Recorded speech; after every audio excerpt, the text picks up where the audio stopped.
tous, ravi de vous retrouver pour cette très grande visio Cross Agora des directeurs expérience client. Paris, Lille et Lyon sont présents. Agora des DRH, directeurs financiers, directeurs juridiques et compliance, DSI et Agora RSSI. Visio Cross que j'aurai le plaisir d'animer avec Julien Merli. Salut Julien. Bonjour Alexandre. Ça va? Ça va et toi? Super, on a une très très belle soirée en perspective. Une soirée qui va tourner autour de l'économie, de la France et du futur proche. Quelle perspective économique en 2024? On va en parler, vous le savez peut-être déjà, puisque vous avez reçu les invitations avec Céline Antonin. Bonjour. Bonjour. Merci d'être là. Vous êtes économiste senior à l'OFCE, enseignante à Sciences Po Paris, docteur en sciences économiques et économiste senior à l'Observatoire français des conjonctures économiques. C'est l'OFCE, en fait, ce que je disais tout à l'heure, et également enseignante à Sciences Po. On a beaucoup de questions à vous poser avec Julien. Céline, on débute cet échange avec un bilan économique concis de 2023 et peut-être une prise de pouls de nos entreprises, savoir comment elles se portent globalement. Alors nos entreprises se portent finalement pas trop mal, disons, vu la situation qu'elles ont traversée, c'est-à-dire 2 crises successives et même 3 crises, puisque en fait on a eu donc d'abord la Covid qui a fragilisé effectivement leur situation financière. Alors il faut quand même rappeler que l'État est quand même assez massivement intervenu, donc ça c'est quand même un point qu'il faut souligner. Alors la contrepartie c'est nos finances publiques, mais en tout cas ça a quand même permis d'aider beaucoup d'entreprises. Alors avec peut-être le fait que dans les entreprises, ça leur a permis de passer la crise, mais ça n'a pas permis de différencier entre les bonnes entreprises, entre guillemets, et les mauvaises entreprises, c'est-à-dire entre celles qu'on appelle les entreprises zombies, donc un terme un peu particulier pour désigner celles qui, dans des conditions économiques normales, n'auraient pas survécu. Là, l'État a aidé un peu tout le monde, en fait, sans vraiment distinguer. Et du coup, on a eu une baisse assez massive des faillites. Et donc, paradoxalement, on a ce niveau de faillite qui n'est pas encore revenu au niveau pré-crise, même aujourd'hui. Donc ça, c'est la première chose. On a eu ensuite la crise liée à la guerre en Ukraine, à l'inflation et à la reprise aussi, puisque c'est aussi la reprise qui explique qu'on ait une hausse des prix. Et on a aujourd'hui la politique monétaire, en fait, qui, face à cette inflation, est devenue restrictive avec une hausse assez massive des taux d'intérêt. Et donc, les entreprises subissent aujourd'hui ce phénomène donc, de hausse des taux et donc de perspectives un peu compliquées d'investissement pour elles, puisque quand les taux augmentent, effectivement, ça rend plus difficile le fait d'investir. Ensuite, sur les entreprises, peut-être un petit aparté sur certaines entreprises, c'est-à-dire par exemple les entreprises du secteur de la construction, le logement qui est quand même en train de connaître des difficultés sérieuses, donc liées à la hausse des taux d'une part, liées également à un ensemble de dispositifs qui vont être rabotés sur les prêts à taux zéro, sur le Pinel alors en 2025, mais donc il y a aussi un effet sur la construction et c'est vrai qu'on s'attend en fait à horizon 2024-2025 à des destructions d'emplois dans ce secteur. Donc il y a un bilan qui est quand même un peu contrasté selon le secteur. On a des secteurs qui se portent très bien dans les technologies de l'information et de la communication par exemple, et d'autres dans lesquels c'est plus complexe. Alors on voit là le bilan pour la France, mais on est au milieu de la zone euro. Si on regarde aussi ce qui se passe chez nos voisins européens, quelle est la situation aujourd'hui? Est-ce que leur bilan est similaire ou est-ce qu'on va avoir des différences entre les pays? Alors, on a de grandes similitudes entre les pays. Par exemple, sur l'aspect inflationniste, reprise de l'inflation, ça, on l'a eu dans tous les grands pays industriels, aux États-Unis, en zone euro, donc chez nos voisins, Allemagne, Espagne, Italie. Et sur la politique monétaire, on voit bien que c'est une politique de la Banque centrale européenne. Donc, tous les pays de la zone euro subissent cette même politique. C'est la même chose pour la Réserve fédérale, donc aux États-Unis. Donc, à ce niveau-là, les pays sont comparables. Mais je voulais vous montrer un petit graphique. Si on veut comparer les situations, ce qu'on voit sur cette diapositive, c'est la situation de la France donc, qui est dans le carré rouge et la situation des États-Unis qui est dans le carré bleu. Et en fait, les bâtons jaunes vous montrent le niveau aujourd'hui de produit intérieur brut, donc le niveau de production au deuxième trimestre 2023 par rapport à la situation pré-crise Covid. Et donc ce qu'on voit, c'est que ces bâtons jaunes, ils sont partout en positif. Donc en fait, tous les pays ont dépassé leur niveau pré-crise. En revanche, les bâtons bleus qui vous montrent ce qui se serait passé si on avait eu une trajectoire de croissance, disons, normale, en fait, si on avait suivi le rythme de croissance pré-crise, eh ben, ce que vous voyez, c'est que dans beaucoup de pays, on est encore dans le négatif, c'est-à-dire qu'on n'a pas rattrapé l'écart, en fait, on n'a pas rattrapé finalement ce qu'on avait perdu à cause de la crise Covid, mais vous voyez qu'il y a des différences, c'est-à-dire que l'Allemagne, elle est en fait moins bien que nous, c'est-à-dire qu'elle est à moins 5, en fait, alors que la France est au-dessus, et vous voyez par contre qu'aux États-Unis, on a quasiment comblé combler l'écart par rapport à la trajectoire de croissance qu'on aurait eue contrefactuelle. Donc on voit quand même qu'il y a des différences entre les pays, mais globalement, la crise notamment de la Covid a laissé des stigmates dans tous les pays. Alors, on va parler de l'inflation, bien sûr, qui nous concerne tous. A priori, l'inflation totale s'établirait en 2023 à 5,8%. Sur mes chiffres de la Banque de France. Est-ce qu'on va enfin aller vers une baisse significative de l'inflation ? Alors, on va aller vers une baisse de l'inflation, ça c'est plutôt la bonne nouvelle. Mais alors, quand ? Oui, alors quand ? Ça c'est aussi une grande question, mais alors là aussi, je peux vous montrer un petit graphique avec nos prévisions, donc toujours les prévisions OFCE. Et donc, ce que vous voyez en bleu, c'est la France. Et ce qu'on voit sur la France, c'est qu'on a un reflux progressif de l'inflation, puisque effectivement, aujourd'hui, on est un peu au-dessus de 5%, enfin, on est entre 5 et 6, et que progressivement, on va arriver en fait à reconverger vers 3, disons, à même un peu en dessous de 3, fin 2024. Donc ce qu'il faut peut-être souligner, c'est que les rythmes sont différents entre les pays. Aux États-Unis, on a eu plus d'inflation plus tôt, parce qu'on a eu une reprise plus tôt. Et on a eu donc un reflux de l'inflation qui a eu lieu plus tôt aussi. En France, on a eu moins d'inflation que dans d'autres pays parce qu'on a mis en œuvre notamment les boucliers tarifaires, donc qui ont permis pour l'énergie d'essayer de limiter la hausse des prix énergétiques. Ça a eu un impact, on le voit par rapport, par exemple, la France par rapport à l'Italie. Bon, on est bien en dessous, même par rapport à l'Allemagne. Mais effectivement, ça ne va refluer que lentement parce que vous avez des effets en fait d'inflation, ce qu'on appelle sous-jacente, c'est-à-dire que l'inflation, elle a été d'abord énergétique, elle a été ensuite alimentaire, et elle s'est diffusée ensuite sur les salaires et sur l'ensemble de l'économie. Donc ça va refluer, mais de façon progressive. Alors quand on parle, Alexandre parlait à l'instant de baisse de l'inflation, ça ne veut pas dire déflation, donc il ne faut pas tout de suite sauter au plafond encore, malheureusement. Est-ce que c'est finalement le maintien aussi d'une situation qui devient peut-être dangereuse pour certains ménages ? On parle de la baisse du pouvoir d'achat notamment, puisque les salaires n'ont pas fatalement suivi cette hausse de l'inflation. Donc il y a toujours une hausse qui est moins forte, mais il y a toujours une hausse. Est-ce que les salaires, demain, les entreprises pourront se permettre d'indexer finalement davantage les salaires sur cette inflation-là ? Alors, elles ne vont pas indexer les salaires sur l'inflation parce qu'effectivement, comme vous le dites, dans le temps, il y a... in fine, j'allais dire, les salaires finissent toujours par s'ajuster à l'inflation, mais avec du retard, donc il y a un différentiel. Donc ce qui se passe, c'est que dans un premier temps, vous l'avez dit, il y a eu en 2022 une perte de pouvoir d'achat parce que les salaires ne se sont pas adaptés à l'inflation et que, effectivement, du coup, les ménages ont vu leurs revendications salariales, ils ont eu des hausses de salaire assez conséquentes, mais par rapport à l'inflation, c'était moins conséquent. Et ce qui se passe, c'est qu'en 2023 et 2024, en fait, il va y avoir au contraire un gain de pouvoir d'achat parce que les négociations salariales vont faire que les salaires vont continuer à progresser. En fait, ce qui va se passer, c'est que les entreprises qui ont fait des marges vont en fait pas trop augmenter leurs marges, enfin en tout cas c'est ce qu'on prévoit, et qu'elles vont distribuer davantage de salaires. Et comme l'inflation va quand même refluer, c'est ce que je vous disais, ça va avoir un impact que les salaires vont augmenter un peu plus rapidement que l'inflation. Donc la bonne nouvelle, c'est que normalement il devrait y avoir un peu de gain de pouvoir d'achat en 2023 et 2024 pour les ménages.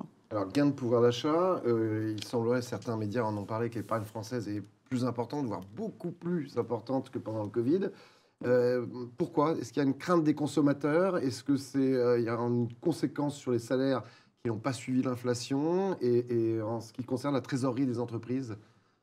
Alors, en fait, sur le taux d'épargne, effectivement, vous l'avez dit, on a eu, entre la période donc pré-Covid et post-Covid, on a eu une augmentation du taux d'épargne, alors qui au départ pouvait s'expliquer par de la consommation empêchée, c'est-à-dire qu'on a été confinés chez nous. Sûr. Et c'est vrai qu'il faut quand même le rappeler qu'à la base, c'était ça, c'est qu'on a été empêchés de consommer. Donc, le reliquat est allé dans l'épargne. Plus de consommation plaisir, par exemple. Tout à fait, tout à fait. Et donc, ce qui se passe, c'est que les ménages ont continué ces comportements, alors qu'on s'attendait à ce qu'on ait une baisse, justement, de ce taux d'épargne. Ils n'ont pas dépensé l'argent qu'ils avaient mis sur le compte épargne. Notamment. Mais il y a quand même un phénomène qu'on commente peu et qu'il faut quand même prendre en compte, c'est que l'inflation va manger une partie du patrimoine et va manger, par exemple, une partie des dépôts que vous avez, c'est-à-dire qu'en fait, ce qu'on appelle l'effet richesse, vous allez être moins riche puisque l'inflation va grignoter une partie des dépôts. Et par exemple, en 2022, on estime que c'est 100 milliards en fait, de dépôts et numéraires qui ont été grignotés par l'inflation. Donc même si les ménages ont beaucoup épargné, on estime qu'on a à peu près 14 points d'épargne supplémentaire depuis l'avant-Covid,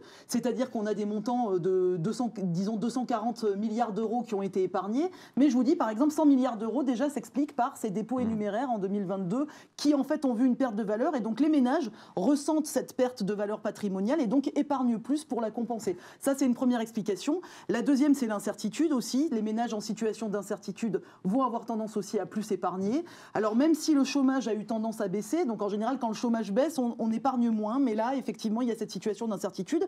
Et peut-être que la dernière explication, elle est dans ce qu'on appelle en économie l'effet ricardien, c'est-à-dire c'est l'effet que vous anticipez potentiellement des hausses d'impôts futures. Hein. Vous vous dites si les finances publiques ont été très dépensières à un moment donné, bah, peut-être qu'il y aura un retour de bâton et donc ça peut aussi expliquer que les ménages épargnent davantage. Alors il y a un autre sujet aussi qui est toujours pas très joyeux. On essaiera quand même de relever un point positif dans toute cette situation, mais il y a la hausse des taux d'intérêt qui perdure encore aujourd'hui. Est-ce que ça, finalement, puisque ce sont des managers d'entreprise qui nous écoutent, est-ce que demain, les entreprises, ça peut les freiner également dans l'argent qu'ils peuvent investir dans la recherche et le développement, les différentes innovations ?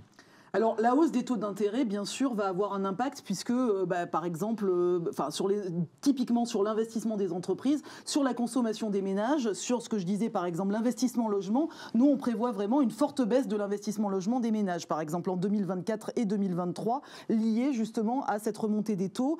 Et pour les entreprises, effectivement, c'est la même chose. Hein, le taux d'intérêt en hausse va contribuer à mettre un coup de froid sur l'économie. En fait, il y a vraiment cette politique de la part de la Banque centrale qui ne regarde que l'inflation sous-jacente, qui regarde vraiment l'inflation et qui dit d'ailleurs que son unique mandat, c'est la stabilité des prix. Donc, j'allais dire, indépendamment de toute autre considération dans l'économie. Donc, c'est sûr que ça induit un coup de gel dans l'économie et que pour les entreprises, la situation risque d'être effectivement plus compliquée en termes d'investissement. Ça, c'est un fait. On sait que la France est endettée depuis des décennies. Vous l'avez dit tout à l'heure, on est sorti de cette période du quoi qu'il en coûte. Est-ce que le taux de dette publique est finalement arrivé à un niveau dangereux pour la France ? Alors justement, je voulais vous montrer là aussi un petit graphique ici où vous avez l'évolution de la dette publique depuis 2007, en fait comparée à d'autres pays.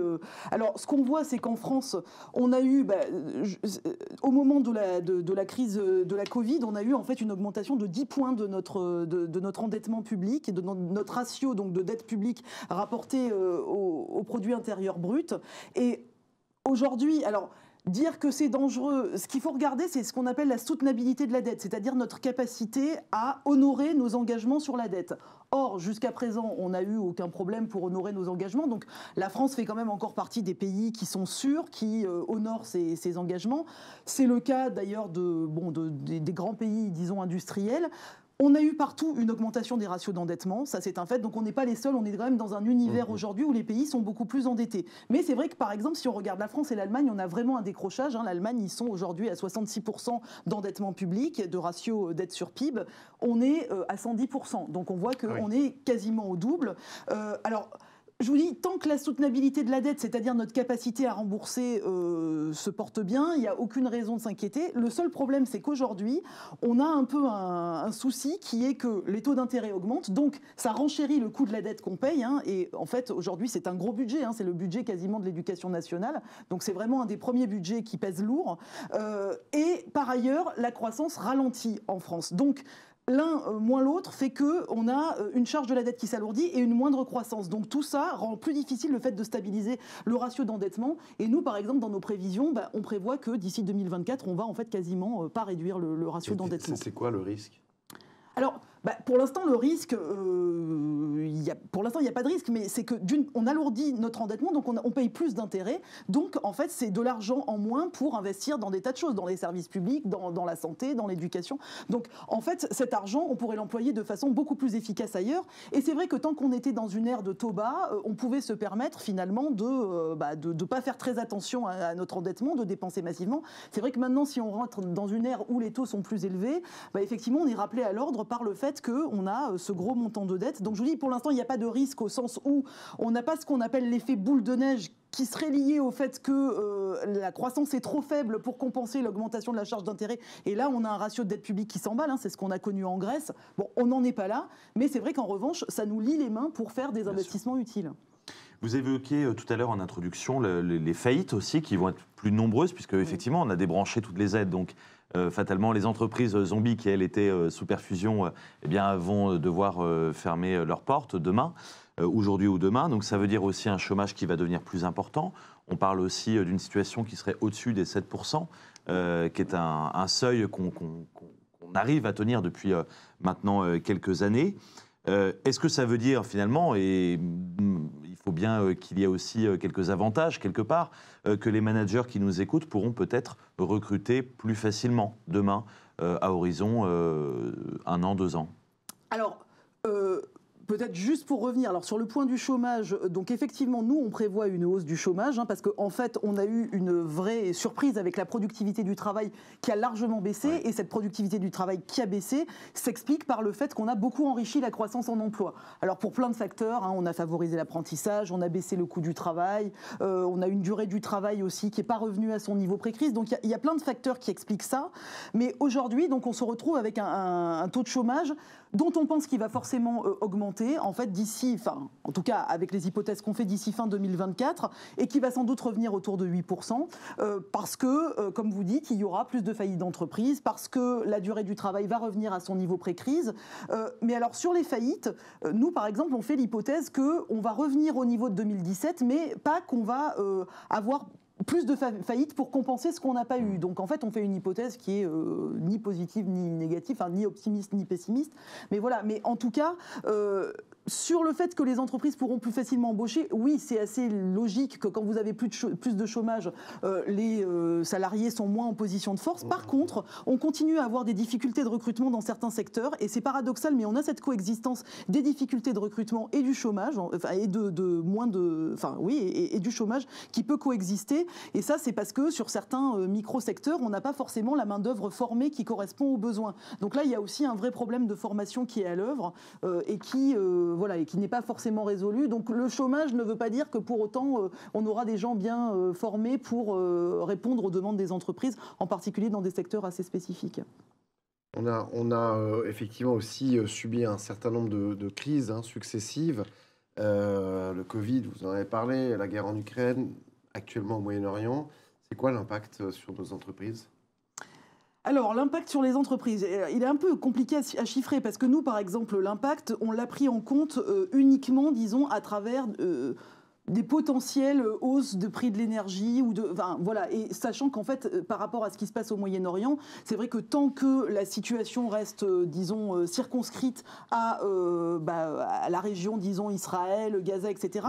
Ce ne sont pas des gros producteurs, donc en fait on n'a même pas fait de prix d'impact sur les prix du pétrole. Alors la situation pour moi, elle pourrait être via ce canal, par exemple le canal des prix de l'énergie, qui pourrait, si jamais l'Iran s'en mêle, etc. Là il pourrait y avoir un impact énergétique. Mais sinon, en l'absence de ça, et si vous êtes dans des entreprises qui ne sont pas, disons, en lien avec les pays du Moyen-Orient, a priori, l'impact, il est essentiellement sur le commerce international, en fait. Mais disons qu'au moment de la Covid, on a connu justement des problèmes, enfin, on a connu notamment une baisse de croissance qui était très liée à ce qui se passait en Chine. Parce que la Chine était l'atelier du monde, et parce que, comme le processus de production est très divisé entre tous les pays, et qu'en fait, une grande partie est fabriquée en Chine, on a eu des difficultés d'approvisionnement qui ont vraiment désorganisé les chaînes de production mondiales. On a moins ces problèmes-là avec le Moyen-Orient, par exemple, et surtout si ça reste circonscrit à la région comme ça l'est actuellement. Et pour autant, sur l'Ukraine, on ne pensait pas qu'une telle crise aurait eu autant d'impact sur l'inflation et les prix de vente.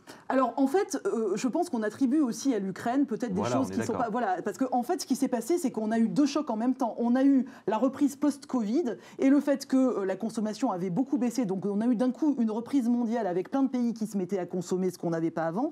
Et on a eu par-dessus ça la guerre en Ukraine et donc le fait que l'Ukraine était un grand producteur de blé, par exemple, et que ça a, là aussi, sur le prix du pétrole, eu un impact. Donc, l'Ukraine est quand même un grand producteur de certaines matières premières, la Russie surtout, avec les matières premières énergétiques. Et il faut aussi dire que nous, Europe, on est très exposés à la Russie, et c'est aussi ce qui explique qu'on a eu une reprise très différente de celle des États-Unis, parce qu'eux étaient beaucoup moins exposés que nous. Donc voilà, mais je pense qu'on est, voilà, on n'est pas tout à fait dans la même logique. Et par ailleurs, il y a eu cette sortie de crise Covid qui a expliqué aussi une grande partie de l'inflation, ce qu'on dit parfois pas beaucoup. J'aimerais revenir sur un point que vous évoquiez tout à l'heure, c'est la baisse de la productivité. Finalement, moi, ça m'a beaucoup étonné quand on a préparé ensemble cette interview, parce que c'est vrai qu'on voit que la technologie, elle a une place prépondérante aujourd'hui dans les entreprises. On parle de l'IA également. On a l'impression que le salarié, finalement, aujourd'hui, est déjà presque un salarié augmenté, donc qu'il est davantage productif. Et pour autant, on a une baisse de productivité. Comment vous pouvez détailler cet aspect-là ?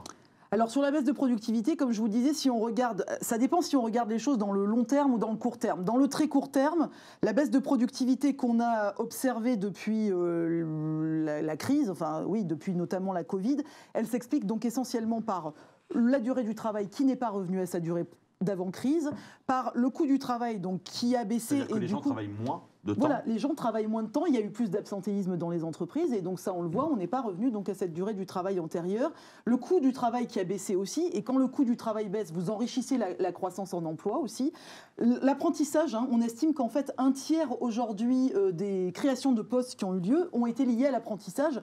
Alors avec une politique publique qui a été très dépensière sur l'apprentissage, on aura peut-être l'occasion d'y revenir, mais pas forcément très efficace d'ailleurs, voilà. Mais en tout cas, l'apprentissage, ça a été aussi un gros morceau.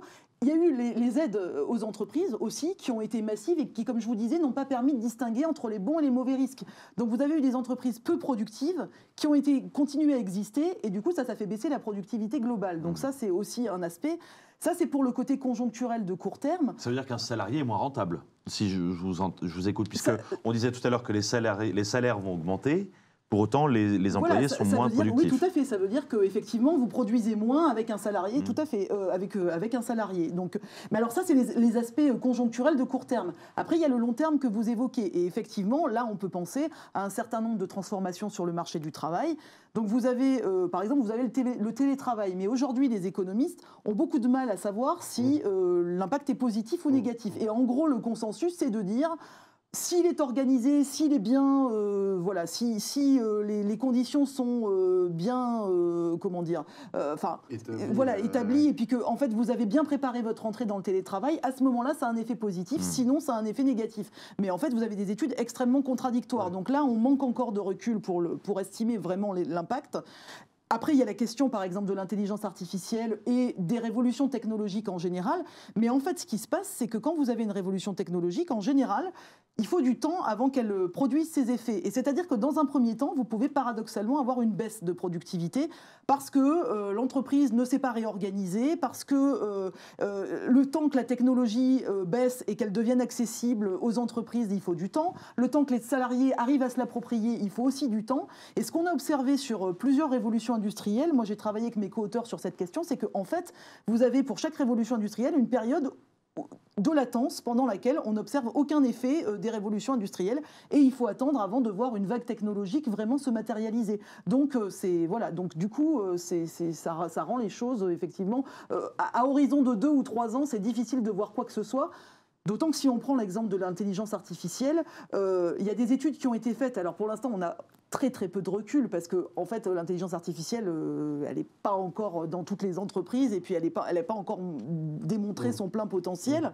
Mais vous aviez une étude très catastrophique de Frey et Osborne qui disait que 47% des emplois allaient disparaître à horizon de 20 ans, si vous voulez. Ça c'était en 2013. Bon, heureusement ça n'a pas l'air de s'être matérialisé. Et en fait leur technique avait été très critiquée parce qu'ils prenaient l'hypothèse que si vous supprimez une tâche d'un emploi, vous supprimez l'emploi dans son intégralité. Donc ça a été bon voilà. Et puis ils prenaient que l'aspect de disparition d'emploi et pas l'aspect création.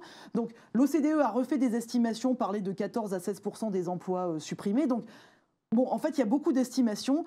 J'ai d'autres co-auteurs qui sont optimistes et qui considèrent, eux, que, en fait, comme ce qu'on a trouvé sur d'autres révolutions industrielles, comme l'automatisation, par exemple, vous allez avoir plutôt des effets positifs de l'intelligence artificielle. Et donc, même en fait, même pour oui, tout à fait. Et que, en fait, vous auriez plutôt une tendance à avoir une création d'emplois dans les entreprises qui l'adoptent. En fait, vous avez deux aspects. Vous avez, comme toujours, un effet substitution sur le marché du travail, donc un robot, une intelligence artificielle qui peut remplacer un salarié, mais vous avez aussi un effet de productivité, c'est-à-dire qu'en fait, l'entreprise qui adopte ces technologies devient beaucoup plus compétitive que ses concurrentes, donc va gagner des parts de marché, et donc va prendre des parts de marché sur ses concurrents et créer de l'emploi. Donc, en fait, l'idée, c'est que les entreprises, du coup, ont intérêt à être dans le train de la technologie plutôt qu'à se laisser dépasser.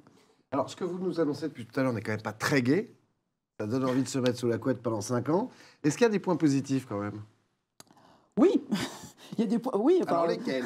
Enfin, il y a des points positifs. Disons qu'en fait, on est dans une période assez charnière parce que on est dans une période où on a connu quand même des crises successives et quelque part, on paye un peu l'addition de ces crises. C'est-à-dire qu'on a une politique monétaire donc, qui est devenue plus restrictive parce qu'on a eu de l'inflation. Bon, là, normalement, on arrive un peu au bout du resserrement monétaire, puisque là, les banques centrales ont remonté leurs taux, mais elles n'ont pas encore produit tous leurs effets parce qu'il y a un effet différé, et donc ça va avoir un effet un coup de froid sur la consommation et l'investissement, ça c'est à craindre. Et par ailleurs, on a eu une politique très expansionniste au niveau budgétaire, et c'est pareil, on arrive dans une période où, en fait, on va devoir, à un moment donné, faire un peu de consolidation budgétaire. Donc, on a cette conjonction politique monétaire restrictive, politique budgétaire restrictive. Mais tout va dépendre du rythme auquel on fait les choses. Là, objectivement, d'ici 2024, moi et nous, à l'OFCE, on ne voit pas de vraie politique budgétaire restrictive. C'est-à-dire qu'on estime que le déficit public il va rester au même niveau en 2022, 2023, 2024. Donc, en fait, les choses risquent de se passer quand même un peu en douceur. Et pour l'instant, je pense que le vrai point, c'est surtout cette restriction monétaire. Mais le point positif, c'est quand même que l'inflation baisse. Et ça, malgré tout, c'est quand même une bonne chose parce qu'en termes d'anticipation, en termes même pour les agents, c'est quand même une perte de richesse. Donc ça, c'est plutôt la bonne chose. En fait, on va plutôt vers une normalisation de l'économie, alors qui est un peu douloureuse sans doute, mais on revient à des conditions qu'on n'avait plus connues depuis plusieurs années, en fait, qui sont une politique monétaire qui va permettre de retrouver des taux finalement normaux au niveau monétaire et une politique budgétaire qui, à un moment donné, on ne peut pas vivre au-dessus de ses moyens ad vitam aeternam. Donc, en fait, quelque part, c'est un peu l'heure l'heure des comptes et où on va normalement revenir vers une forme de normalité de la politique économique. Alors il y a un autre enjeu majeur, c'est la transition écologique. On parle aussi de révolution écologique. Est-ce que là, il y a un impact? J'imagine qu'il y a un impact sur l'économie, mais est-ce qu'il ne pourrait pas être positif puisque ça va potentiellement créer aussi du business, des emplois dans cette économie qui ne se porte pas très bien comme on l'a vu là?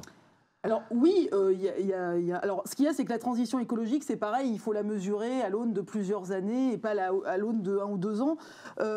Il y a certainement des effets positifs à en attendre, c'est-à-dire que à terme, de toute façon, on sait que l'énergie n'est pas, n'est pas inépuisable, donc de toute façon, il faut trouver les moyens de trouver des alternatives. Par contre, c'est vrai qu'à court terme, le risque, c'est quand même qu'on ait une productivité qui soit un peu faible et que le coût de la transition soit un peu compliqué à gérer, quoi. Donc, c'est vrai que les économistes ne sont pas forcément très positifs sur le moment entre maintenant et le moment où on verra vraiment se déployer de nouvelles technologies plus propres. Donc, il risque d'y avoir une période un peu d'adaptation. C'est un peu comme l'intelligence artificielle. Enfin, voilà, avant qu'on arrive à produire les effets. Et par exemple, le récent rapport Pisani-Ferry et Mahfouz, voilà, c'est un peu ce qu'ils disent aussi. C'est que, de toute façon, c'est inévitable et il faut le faire parce que le coût à ne pas faire cette transition énergétique serait beaucoup plus important que celui de le faire. En revanche, il n'est pas évident que l'impact soit tout de suite positif, en fait. Donc, il faudra peut-être un peu ronger son frein en attendant d'avoir cet impact positif. En revanche, il est certain que c'est important pour nous d'être parmi les pays qui vont prendre ce tournant parce que, effectivement, en tout cas, si on a une vision à long terme, ça semble assez, ça semble indispensable. Ce cadre situation économique, est-ce que ça pousse les entreprises à se disrupter, à se réinventer, à créer d'autres choses aussi, à évoluer autrement? Oui, tout à fait. Je pense que de toute façon, pour les entreprises, là en plus, on arrive à une période où justement, après avoir été quand même largement aidé par la puissance publique, donc les PGE, donc les prêts aux grandes entreprises, il va falloir à un moment donné les rembourser. Donc, il y a beaucoup de retours de bâton à ce propos. Tout à fait. Oui, je suis d'accord. Mais alors, ce qu'il y a, c'est que quelque part, on va voir le processus un peu de destruction créatrice normale de l'économie se remettre en route. C'est-à-dire qu'on ne peut pas non plus vivre dans une économie qui soit subventionnée. Et voilà. Et à un moment donné, il faut que les faillites, c'est un processus sain, j'allais dire, que ce soit les entreprises qui doivent survivre, qui survivent. Alors, bien sûr, il ne faut pas le faire de manière trop brutale, trop drastique. Hein, c'est toujours le risque. Mais en tout cas, ça pousse effectivement les entreprises à se réinventer. Et comme vous le disiez, que ce soit avec l'intelligence artificielle ou la transition écologique, on est quand même avec aussi des défis qui... on voit énormément d'entreprises qui se créent dans ces domaines, on voit énormément de jeunes entreprises. Je sais que notamment sur le financement des entreprises, on n'est pas encore au niveau des États-Unis, mais enfin, il y a quand même en termes de capital risque, etc., il y a beaucoup de choses qui se créent. Et la France est assez dynamique. Donc ça, c'est aussi un facteur d'optimisme, puisqu'on a des nouveaux modèles un peu d'entreprises qui émergent. Et ça, c'est plutôt très positif. À propos des États-Unis, ça fait plusieurs fois que vous faites référence aux États-Unis. Est-ce que justement, on dit toujours que quand dans l'économie, les États-Unis éternuent, l'Europe est malade 6 mois après. Est-ce que justement on peut appliquer ce process sur l'économie, de regarder un petit peu ce qui se passe depuis 6 mois aux États-Unis pour l'appliquer 6 mois ou 1 an plus tard en Europe? Disons que là, c'est vrai qu'il y a une avance de phase un peu aux États-Unis par rapport à l'Europe, et on l'a vu notamment avec l'inflation. Donc, si on applique un peu ce qui se passe aux États-Unis à l'Europe, on voit que eux, ils sont arrivés vraiment à remonter largement leurs taux. Ils ont du coup une inflation qui a quand même plus décru. Donc, en fait, ils sont en avance parce que, comme je vous ai dit, post-Covid, ils ont repris plus vite, en fait. Et du coup, ce qui va arriver a priori, c'est pareil, c'est une baisse de l'inflation chez nous. C'est un schéma qui peut s'appliquer. Alors, pas totalement, parce que là encore, ils n'ont pas subi les crises de la même façon que nous. C'est-à-dire que, par exemple, sur l'énergie, les États-Unis, ils ont augmenté de 15% leur production de pétrole, alors que nous, on était victimes de la guerre en Ukraine. Donc, tout n'est pas applicable, disons. Et par exemple, la problématique énergétique se pose de façon très différente en Europe et aux États-Unis, puisque eux sont, par exemple, producteurs de pétrole, producteurs nets. Mais il y a quand même un certain nombre de facteurs économiques qu'on peut appliquer. Et je vous dis, par exemple, sur l'inflation, clairement, on voit que les banques centrales ont eu une action la BCE a suivi la Fed, en fait. Donc voilà, donc il y a quand même des choses qui sont transposables. Julien, avant qu'on passe aux rooms, je crois qu'il y a le programme. Le programme, oui, qui va être un peu long. Alors, je vous prie de m'excuser par avance. Mais effectivement, il y a beaucoup de clubs qui sont réunis ce soir. Et on a donc le plaisir de vous dévoiler ou vous rappeler les dates qui vont nous permettre de clôturer ensemble l'année, qui sont pour toutes des dates en physique. Et donc, ce sera, je vais commencer avec l'Agora des directeurs financiers, le jeudi 7 décembre à l'Aéroclub de France, sur un thème « L'art, un modèle inspirant, management et esprit créatif » ou comment réinventer son écosystème, tout un programme avec Nathalie Laurent, historienne de l'art. Ensuite, le jeudi 11 décembre, avec l'Agora de l'expérience client au Fouquet's, l'expérience client au cœur d'une transformation exceptionnelle, avec Jérôme Darblay, directeur centre de relations clients. L'Agora des directeurs juridiques et compliance, le mardi 12 décembre aux Arts et Métiers, avec un atelier dégustation onologique avec Augustin Deschamps, directeur général du domaine de Baronarc. Voilà, là, je pense que je serai à cet événement-là également. Une cross-fonction avec l'Agora des DSI et des Chief Data Officers, le mercredi 13 décembre aux Arts et Métiers, sur le management du risque avec Henri Lecomte. Et puis l'Agora des DRH, le jeudi 14 décembre, à l'Aéroclub de France, sur le thème Métaverse et IA, démonstration live des applications RH et cas concrets avec Clément Merville, président de Manzalab. Et puis je rappelle, avant qu'on ne rejoigne les rooms virtuels, qu'on vous demande vraiment de bien vouloir rester avec nous jusqu'à la fin des rooms. C'est important puisque les équipes ont travaillé depuis un peu plus d'une demi-heure maintenant pendant qu'on discutait pour constituer ces rooms et que vous puissiez échanger. Il est toujours important d'allumer votre caméra si vous en avez la possibilité. Et puis, on charge également les partenaires et les comités de pilotage de lancer le tour de table, même si celle-ci est virtuelle. Voilà. Eh bien, on se retrouve tout de suite dans les rooms. Exactement. Et ensuite en plénière, on vous le rappelle, bien évidemment, aux alentours de 19h. Exactement, tout à fait. À tout de suite. Merci, à tout de suite.